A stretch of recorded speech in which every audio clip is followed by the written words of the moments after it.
Се повикувам процедурална забелешка по членот 70 став 4 за нивото на ова собрание. Па само пред 10 минути кажавте дека ќе гласате, дека секогаш гласате за. Па не рековте така. Пред 10 минути кажавте дека јас гласам за секој амандман поднесен од колегите.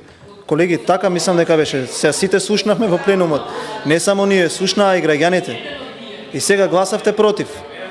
10 минути трае ставот на СДСМ кој што го изложуваат за вакви забелешки.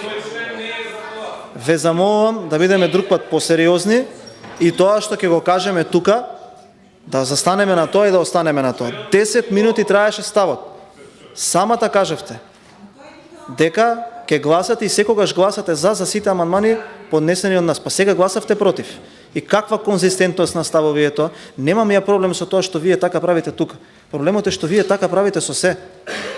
Вие вака постапувате со сите овие ветувања што им ги давате на граѓаните. Вака правите со целото ваше политичко делување.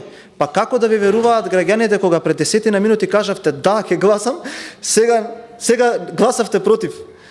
Каква е таа консистентност на ставовите? Не ми е јасно мене ова, стварно не ми е јасно. Ете, за да не излезе дека јас сум сакал да ја искривам тезата, соодветно на ова се водат и стенограми, јас ќе ги обезбедам стенограмите и соодветно на тоа ќе можам да направам една видео снимка каде што граѓаните треба да видат и многу добро да размислат за кого ќе гласаат. И на вистина, мислам дека во изминативе 32 години луѓето треба едноставно да видат и треба да го даваат својот глас за луѓе кои што нивниот збор на вистина им тежи. Ова беше класичен Заев потек, каде што за 10 минути се менува еден став. Вие, колешке, денеска да ви честитам, го надминавте и Зоран Заев, кој што са бајлето во 11 часот даваше една изјава, веќе во 15 часот изјавата беше променета. 10 минути требаше за да се види директно ставот на пратеничката како се менува оддавна.